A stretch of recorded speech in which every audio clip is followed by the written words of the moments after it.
Aš į mugę jau važiuoju daug metų iš eilės ir čia vėl pristatau naują savo knygą. Va šitą matot, trečias kartas nemeluoja.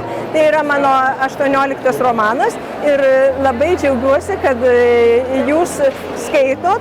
Labai kviečiu skaityti Alytaus bibliotekose arba įsigyti, nes žmonėms paprastai reikia tokių gyvenimiškų istorijų, kur yra laiminga pabaiga, kur jie atpažįsta save iš tikro gyvenimo.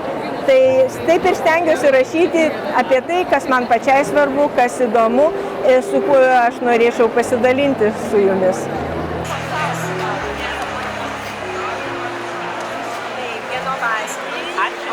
Jinai labai artima mums, lietuviams, dėl to, kad rašo apie lietuvius, rašo apie meilę, irgi labai svarbu, ir apie viską, apie žmogiškus santykius.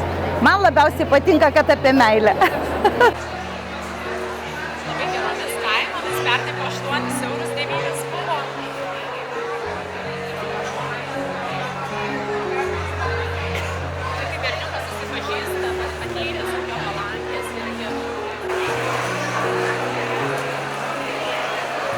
Šiais metais pristatau savo naujausią knygelę Kajus ir Ateivukas ieško pradingusios žiemos.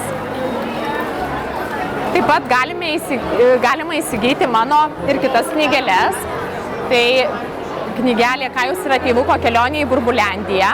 Labai smagi istorija, kaip susipažįsta berniukas Kajus ir Ateivukas ir jie skrenda į Burbuliandiją ir jų ten laukia galybė nuotykių. Antroje knygelėje Kajus ir Ateivukas gelbsti gyvūnus, tai kaip jie iš zoologijos sodo išgelbėja gyvūnėlius ir juos skraidina į Burbuliandiją.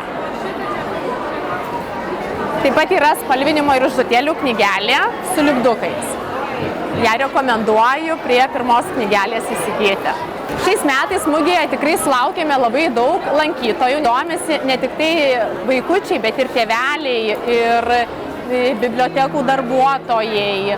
Ir tikrai atvyksta seneliai, kurie įsigyja savo anūkams knygeles.